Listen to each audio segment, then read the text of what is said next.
Hi hello friends, welcome to அத்தாலியா தமிழ். இன்றைக்கி நம்ம வீடியோவில் ஒரு சிம்பிளான ஸ்லீவ் டிசைன் பார்க்கலாம். இதில் வந்து 3 ஃப்ளவர் இருக்குது. அதை வந்து சென்டர் ஃப்ளவர் வந்து நான் கொஞ்சம் பீட்லாம் வச்சு வந்து போட போகிறேன், ஃபில் பண்ண போகிறேன். மீதி 2 ஃப்ளவர் வந்து சிம்பிளாக போட போகிறேன். அதுக்கு முன்னாடி இப்போ தான் என் வீடியோ ஃபஸ்ட் டைம் பார்க்குறீங்க அப்படின்னா மறக்காமல் சப்ஸ்கிரைப் பண்ணிவிட்டு வாங்க வீடியோக்குள்ளே போகலாம். இது காப்பர் கலர் பார்டர்னால காப்பர் கலர் சரி த்ரெட்டில் 2 லைன் கொடுத்துருக்கேன். அதுக்கப்புறம் ப்ளூ கலர் சில்க் த்ரெட்டில் 2 லைன் வந்து போட்டிருக்கேன். செயின் வந்து இந்த ப்ளூ கலர் சில்க் த்ரெட்டில் போட்ட செயின் வந்து கொஞ்சம் லாங்காக போடணும். ஏன்னா நம்ம அது மேலே வந்து விப்டு லோட் ஸ்டிச் போகிறதுனால கொஞ்சம் லாங்காக போட்டிங்க அப்படின்னா உங்களுக்கு ஈஸியாக இருக்கும். அந்த நீடியில் உள்ளே விட்டு வெளியில் எடுக்கிறதுக்கு. பாருங்கள், இந்த மாதிரி உள்ளே விட்டு வெளியில் எடுத்துகிட்டு வரணும். நான் விப்டு லோட் ஸ்டிச்சுக்கு வந்து நிறையா டிசைனில் வீடியோ போட்டிருக்கேன். எப்படி எப்படி போடலாம் அப்படின்னு நான் கீழே டிஸ்கிரிப்ஷனில் லிங்க் கொடுக்குறேன், பாருங்கள். இந்த விப்டு லோட் ஸ்டிச் வந்து நம்ம லோடிங் ஸ்டிச்சுக்கு பதிலாக யூஸ் பண்ணலாம், நல்லாயிருக்கும் பார்க்குறதுக்கு. இது போட்டு லோடிங் ஸ்டிச் போட்டாலும் நல்லாயிருக்கும். இதுலேயே நான் வந்து 2 செயின் போட்டிருக்கேன் இல்லையா ப்ளூ கலரில். இதுலேயே நீங்கள் 3 லைன் செயின் போட்டு அது மேலே இந்த மாதிரி நீடியில் வச்சு ரோல் பண்ணிட்டு வந்தீங்க அப்படின்னாலும் நல்லாயிருக்கும் பார்க்குறதுக்கு. இன்னும் கொஞ்சம் வந்து திக்காக தெரியும். அடுத்தது 2 லைன் செயின் போட்டுக்கிறேன். இப்போ வந்து ஜர்தோசி வந்து இந்த ஸ்டோன் ஒட்டியிருக்கேன் இல்லையா, அது மேலே இந்த ஜர்தோசி வந்து நான் ஸ்டிச் பண்ண போகிறேன். நீங்கள் ஜர்தோசி யூஸ் பண்ணுறதுக்கு முன்னாடி இந்த மாதிரி வளைஞ்சிருக்கும் பாருங்கள். அந்த கவரில் இருக்கும் போது இந்த மாதிரி வளைஞ்சிருக்கும்.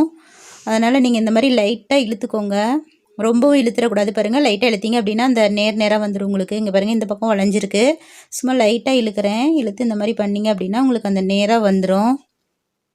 ரொம்பவும் இழுத்துடக்கூடாது, கேப் இருக்க மாதிரி. இந்த மாதிரி எதில் வந்து நீங்கள் ஸ்டிச் பண்ண போகிறீங்களோ அந்த அளவு கரெக்டாக நீங்கள் எடுத்துக்கோங்க. எடுத்துக்கிட்டு நான் எல்லாம் ஒரே அளவு வச்சு கட் பண்ணிக்கிறேன். இப்போ ரவுண்ட் டிசைனாக நம்ம எந்த பக்கம் இருந்து வேணாலும் நம்ம விடலாம் நீடியில். இப்போ திலகம் ஷேப்னால இந்த பாருங்கள், இந்த ஷார்ப் எட்ஜிலேருந்து விட்டுக்கலாம். பாருங்கள், அதுலேயே நீங்கள் வந்து திரும்ப விட்டு அடியில் வந்து த்ரெட் இழுத்துடணும். இழுத்துட்டு அதுக்கப்புறம் வந்து சுற்றி நம்ம இப்படி வச்சு ஸ்டிச் பண்ணிக்கணும். அது வந்து மேலே தூக்காத மாதிரி ஸ்டிச் பண்ணிக்கணும். இப்போ பாருங்கள், நம்ம கரெக்டாக அளவு எடுத்து கட் பண்ணதுனால அந்த திலகம் ஷேப்புக்கு கரெக்டாக இருக்குது. இதே மாதிரி மற்ற ஸ்டோன் எல்லாமே ஸ்டிச் பண்ணிவிட்டு பார்க்கலாம். பாருங்கள், இப்போ 3 ஃப்ளவர் டிசைனுக்கும் அந்த நடுவில் ஜர்தோசி ஸ்டிச் பண்ணியாச்சு. அடுத்தது நான் இப்போ சென்டரில் இருக்கிற ஃப்ளவரில் பீட் வந்து ஸ்டிச் பண்ண போகிறேன். இதில் வந்து சீனி பாசி தான் ஸ்டிச் பண்ணுறேன், கோல்டன் கலரு. ஏன்னா இது ஏற்கனவே காப்பர் கலர் பார்டராக இருக்கிறதுனால வந்து நம்ம இப்போ காப்பர் கலர் பீடே வச்சு ஸ்டிச் பண்ணால் நம்மளுக்கு அவ்வளோவா எடுப்பாக தெரியாது. அதனால் கோல்டன் கலர் வந்து இந்த ஃபுல்லாக யூஸ் பண்ணுறேன். பீட் ஒர்க்லாம் இந்த வளைவில் வரும்போது நீங்கள் ஒரு பீடாக வந்து கொடுத்தீங்க அப்படின்னா அந்த வளைவு வந்து உங்களுக்கு நல்லா கரெக்டாக வரும். சின்ன சின்ன வளைவுலாம் வந்து நீங்கள் இந்த மாதிரி ஒரு பீட் கொடுத்து ஸ்டிச் பண்ணுங்கள். இப்போ உங்களுக்கு பார்க்குறதுக்கு வந்து நீட்டாகவும் இருக்கும். அடுத்தது பாருங்கள், இப்போ நான் ஒவ்வொரு பெட்டல் முடித்ததும் நான் எண்ணாட் போடலை. இந்த மாதிரி முடிச்சுட்டு அப்படியே ஒரு 3 ஸ்டிச்சு ஒரு 4 ஸ்டிச்சு வந்து நான் இந்த ஒட்டியே போட்டுக்கிறேன். போட்டுட்டு அப்படியே கன்டினியூ பண்ணுறேன். ஏன்னா பீட் ஒர்க் பண்ணும்போது நம்ம தேவையான இடத்துல மட்டும் எண்ணாட் போட்டால் போதும். இந்த மாதிரி தேவையில்லாத இடத்துல வந்து எண்ணாட் போட தேவையில்லை. ஒரு சில நேரத்தில் பீட் ஒர்க் செய்யும் போது அந்த எண்ணாட் வந்து பிரிஞ்சிட்டு வந்துடும். அப்புறம் பீட்லாம் வந்து வெளியில் வந்துடும். அதனால் தேவையான இடத்துல மட்டும் நம்ம போட்டுக்கலாம். இப்போ வந்து ஆரம்பித்த இடத்துல வந்து முடிக்கும் போது தான் நான் எண்ணாட் போடுறேன். பாருங்கள், முடிச்சாச்சு. அடுத்தது ப்ளூ கலர் சில்க் த்ரெட் வச்சு உள்ளார வந்து அந்த பெட்டல்லாம் ஃபில் பண்ண போகிறேன். பாருங்கள், நம்ம இந்த ஃப்ளவர் ஃபில் பண்ணும்போது நம்ம இப்போ ஒரு லாங் செயின் போடுறோம் இல்லையா, அந்த மாதிரி லாங் செயின் போட்டுட்டு இந்த பாதியோட ஒரு லாங் செயின் போட்டுட்டு அப்படியே ரிவர்ஸ் கொண்டு போய் மேலே ஒரு லாங் செயின் போட்டுட்டு அதுக்கப்புறம் அப்படியே கீழே இழுத்துட்டு வந்துடணும். இந்த எம் மாதிரி இழுத்துட்டு வரணும். பாருங்கள், எம் மாதிரி போடணும் அந்த ஸ்டிச்சு. பாருங்கள், பக்கமாக இந்த மாதிரி போட்டு வரேன். இது மாதிரி போடும்போது மேலே அகலமாக இருந்தாலும் உங்களுக்கு வந்து கீழே அகலம் கம்மியாக இருந்தாலும் அந்த ஸ்பேஸ் வந்து கரெக்டாக ஃபில் ஆயிரும். பாருங்கள், இது பாருங்கள், பெட்டல் மேலே வந்து அகலமாக இருக்குது, கீழே வந்து அகலம் கம்மியாக இருக்குது. இதே மெத்தட்லேயே வந்து ஃபில் பண்ணிட்டு வந்தீங்க அப்படின்னா அந்த ஃபில் ஆயிரும், ஃபுல்லாக ஃபில் ஆயிரும். நான் ஏற்கனவே ஒரு ஃப்ளவரை வந்து எப்படி ஃபில் பண்ணுறது அப்படின்னு வீடியோ போட்டிருக்கேன். கீழே டிஸ்கிரிப்ஷனில் லிங்க் கொடுக்குறேன், பாருங்கள். இப்போ ஃபுல்லாக ஃபில் பண்ணியாச்சு. அடுத்தது நடுவில் வந்து ஷேடட் பட்டன் ஹோல் ஸ்டிச் போடுவோம் இல்லையா, அதை வந்து ஜரி த்ரெட்டில் போடுறேன். கோல்டன் கலர் ஜரி த்ரெட்டில் இந்த மாதிரி ஷேட் பண்ணுறேன் அந்த ஃப்ளவரை. இதுவும் நீங்கள் வந்து எண்ணாட் வந்து கடைசியாக போட தேவையில்லை. அது முடிச்சுட்டு ஒரு பெட்டல் முடித்த வாட்டியும் அப்படியே நீங்கள் அதிலே கன்டினியூ பண்ணிட்டு வந்து போடலாம். இந்த மாதிரி தேவையில்லாத இடத்துல வந்து எண்ணாட் போடுறது வந்து கம்மி பண்ணிக்கலாம். இது வந்து பிகினர்ஸ்க்கு வந்து ரொம்ப யூஸாக இருக்கும் இந்த மாதிரி வந்து போடுறது. இப்போ அடுத்தது வந்து பாருங்கள், இந்த ஸ்டெம்முக்கெலாம் வந்து நான் செயின் போட்டு அது மேலே வந்து ஜிக்ஸாக் செயின் போட போகிறேன். கொஞ்சம் நல்லா எடுப்பாக தெரியுன்றதுக்காக அது மேலேயே வந்து ஜிக்ஸாக் செயின் போடுறேன்.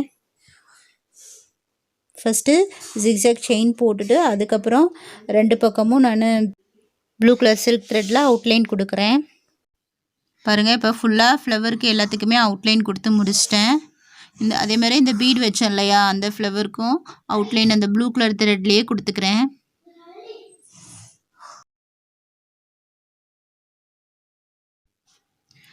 அடுத்தது இந்த லீஃபை வந்து ஃபில் பண்ணுவோம். இந்த மாதிரி லீஃப் ஃபில் பண்ணும்போது இந்த மாதிரி மேலே வைக்க லாங் செயின் போடக்கூடாது. நல்லா லாங் செயின் வந்து நல்லா கீழாக போடணும். அப்போ தான் நம்மளுக்கு அந்த வி ஷேப் வந்து கரெக்டாக வரும் அந்த லீஃபுக்கு.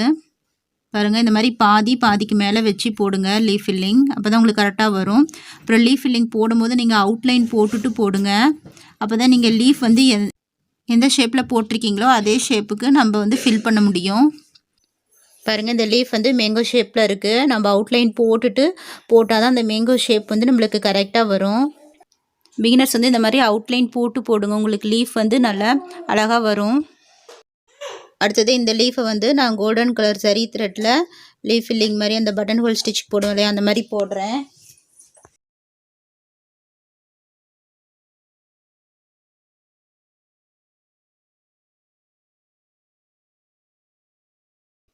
பாருங்கள், நான் எண்ணெய் போடாத அந்த பக்கத்தில் இருக்க பெட்டலுக்கும் ஷேடட் பட்டன் ஹோல் ஸ்டிச் போடுறேன். பாருங்கள், ஒரு கொஞ்சம் தான் போடுறேன், நிறைய நெருக்கமாக போடலை.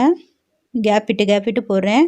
அப்படியே அடுத்த பட்டனுக்கும் அப்படியே அதுலேயே கன்டினியூ பண்ணிக்கலாம். 2 செயின் போட்டு அப்படியே கன்டினியூ பண்ணிக்கிறேன். பாருங்கள், அந்த திலகம் ஷேப்பை கவர் பண்ணுற மாதிரி 2-3 செயின் போட்டு கன்டினியூ பண்ணிக்கிறேன். இது முடிச்சிட்டதும் அப்படியே கன்டினியூ பண்ணி கடைசியாக தான் வந்து எண்ணாட் போடுறேன். பாருங்கள், இந்த ஃப்ளவர் முடிச்சாச்சு.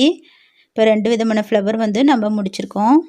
அடுத்து இந்த லீஃப் இருக்கு இல்லையா, அந்த லீஃபுக்கும் அந்த மாதிரி ஷேடட் பட்டன் ஹோல் ஸ்டிச் போடுறேன்.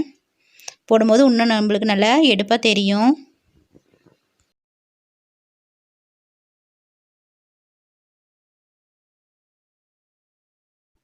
அடுத்தது இந்த ஃப்ளவரில் இருக்க லீஃபையும் வந்து ஃபில் பண்ணியிருக்கேன். பாருங்கள், கோல்டன் கலர் ஜரி கொடுத்து ஃபில் பண்ணியிருக்கேன். பாருங்கள், இப்போ இந்த ஃப்ளவர் மாதிரியே இந்த ஃப்ளவரையும் சிம்பிளாக அவுட்லைன் மட்டும் போட்டு நம்ம முடிப்போம். அடுத்தது இந்த லீஃப் ஃபில்லிங்லாம் போட்டு முடிச்சாச்சு.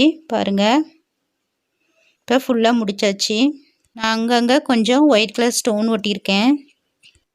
அவ்வளோதான் ஃப்ரெண்ட்ஸ், பிகினர்ஸ்க்கு இந்த வீடியோ யூஸ்ஃபுல்லாக இருக்கும்னு நினைக்கிறேன். உங்களுக்கு இந்த டிசைன் பிடிச்சிருந்தா மறக்காமல் சப்ஸ்கிரைப் பண்ணுங்கள், லைக் பண்ணுங்கள், ஷேர் பண்ணுங்கள். Thank you for watching.